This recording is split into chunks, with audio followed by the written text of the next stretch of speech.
Assalamualaikum warahmatullahi wabarakatuh. Apa kabar semuanya? Kembali lagi kita berjumpa kali ini dalam pembahasan tentang kemas ulang informasi. Baik, kita mulai. Yang pertama, saat ini tantangan perpustakaan di era teknologi itu cukup berat. Isu-isu yang sering diangkat adalah tentang smart library. Ada juga library 4.0 dan disrupsi teknologi.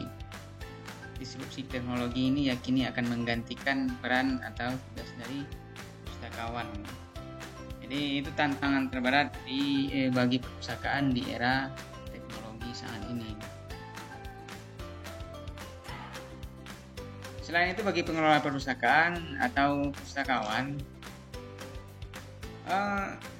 kita saat ini tidak hanya cukup hanya melayankan atau mengelola koleksi buku saja,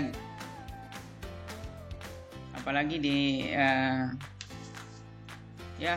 semuanya serba digital, menggunakan koleksinya digital, perangkatnya pun digital. Kalau kita tidak bergerak, tidak berubah, kalau kita tidak bergerak atau berubah, tentu saja kita akan tertidur gitu. Oleh karena itu kita harus menghadapi tantangan ini. Kita harus bergerak menjadi lebih kreatif dan inovatif. Selain itu kita harus adaptif terhadap perubahan serta memahami kebutuhan dan perilaku pustaka. Itu tantangan bagi pengelola perpustakaan kalau tidak ingin ditinggalkan atau kalau tidak ingin terkena efek disrupsi tadi. Salah satu kegiatan yang bisa dilakukan adalah dengan melakukan kemas ulang informasi. Bagaimana informasi yang dulunya mungkin dalam bentuk teks yang kaku atau tabel-tabel standar, kita olah menjadi atau kita kemas menjadi sesuatu yang menarik bagi pengguna. Contohnya seperti yang dilakukan oleh PDI LIPI dengan membuat pohon industri. Ini contohnya pohon industri tebu. Atau terkait dengan ini tentang jeruk. Bagaimana kita membuat informasinya itu menjadi lebih menarik bagi generasi milenial saat ini, sehingga mereka mau melihat dan membacanya. Oke. Kita akan masuk ke definisi kemas ulang informasi.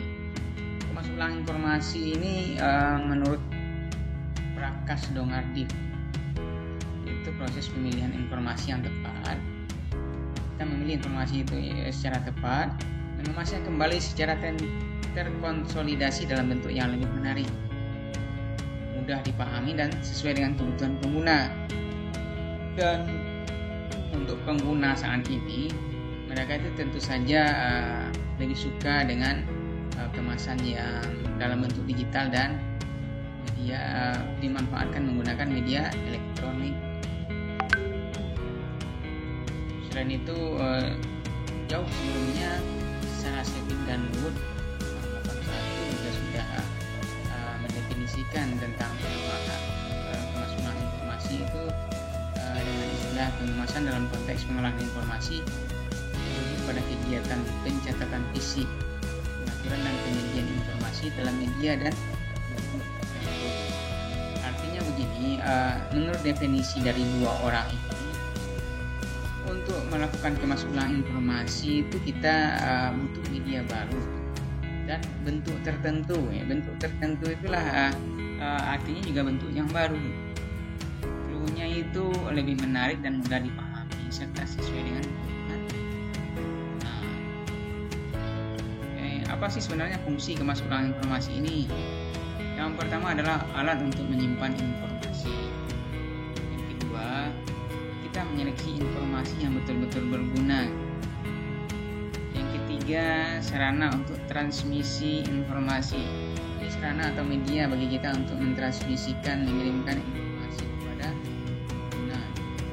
Nah, yang keempat sebagai alat terjemahan.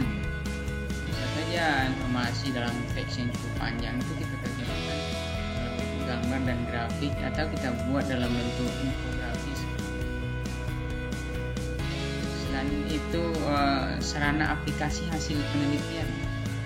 Jadi biasanya hasil penelitian itu laporan penelitian yang tebal dan banyak halamannya itu dibuat versi ringkasnya dan disajikan dalam bentuk yang bisa saja dalam bentuk poster, sehingga masyarakat lebih mudah memahami atau mengerti dengan maksud dari hasil penelitian tersebut.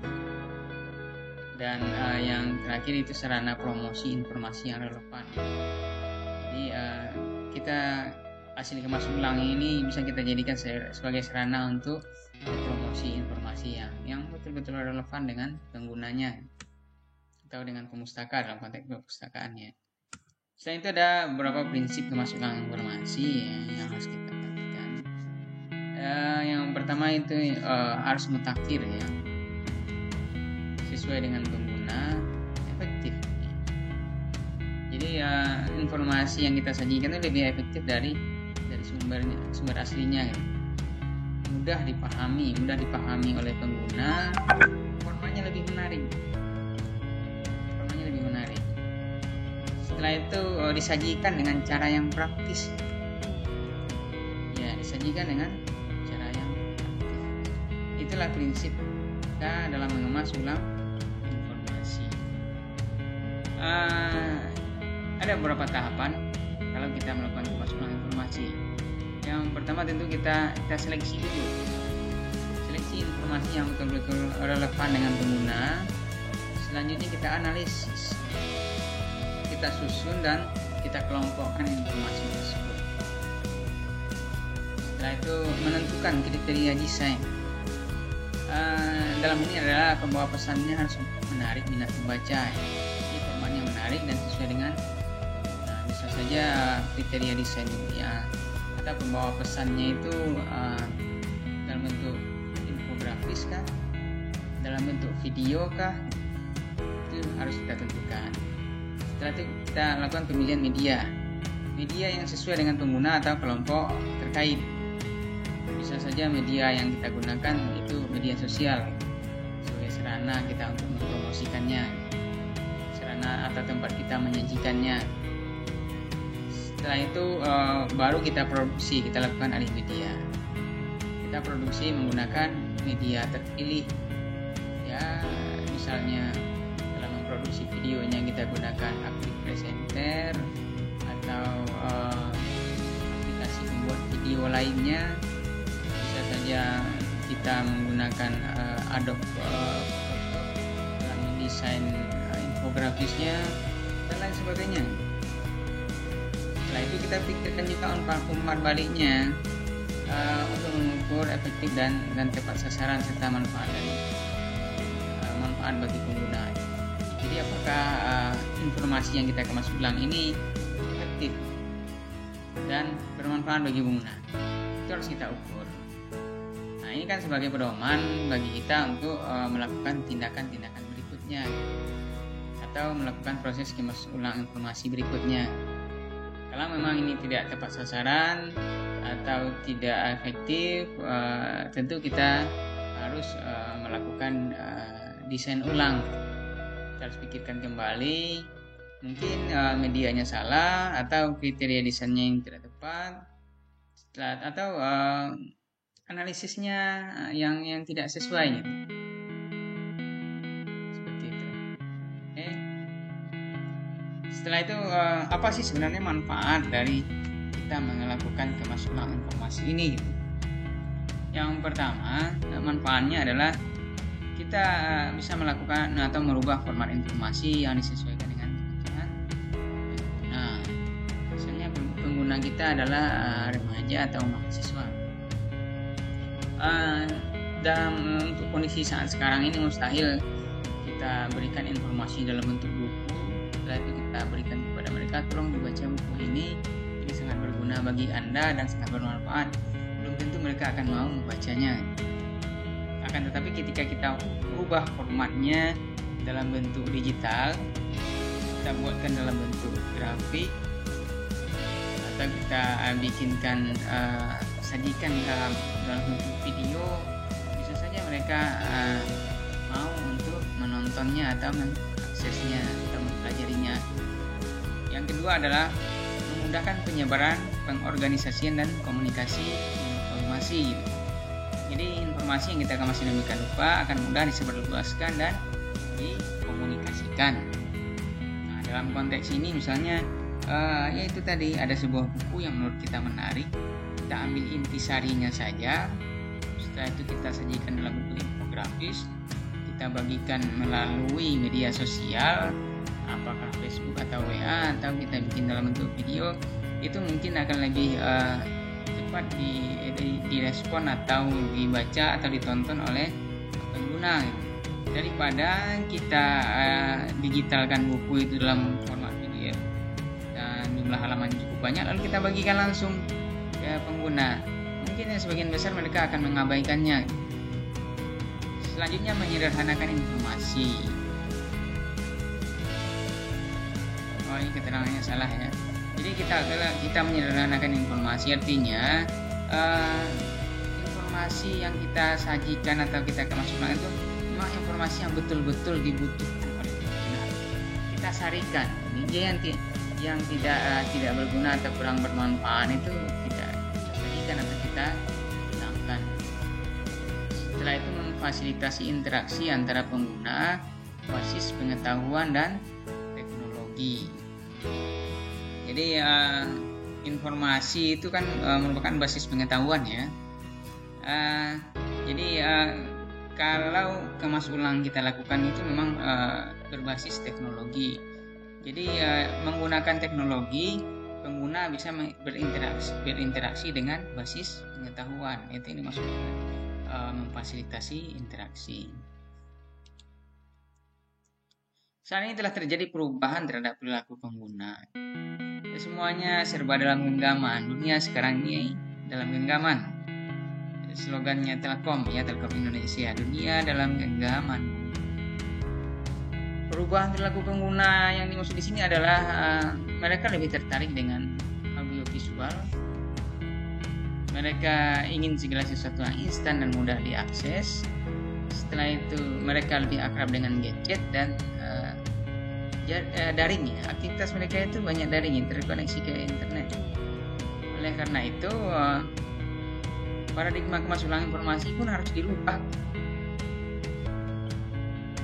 Kalau kita tidak ingin ditinggalkan oleh pengguna. Apa sih perubahannya? Bisa kita lihat di tabel perubahan karakteristik ini. Karakteristiknya misalnya media akses. Dulu media digital itu diakses menggunakan komputer atau sekarang mayoritas itu smartphone. Media penyimpanan. Jadi koleksi ataupun media digital sebelumnya itu disimpan menggunakan hard storage. Media penyimpanan dalam bentuk fisik. Kalau sekarang semuanya sudah beralih ke cloud storage, penyimpanan di awan ya. Penyimpanan di media penyimpanan di server di internet. Durasi ya. Dulu orang betah berlama-lama duduk menonton sesuatu, membaca sesuatu.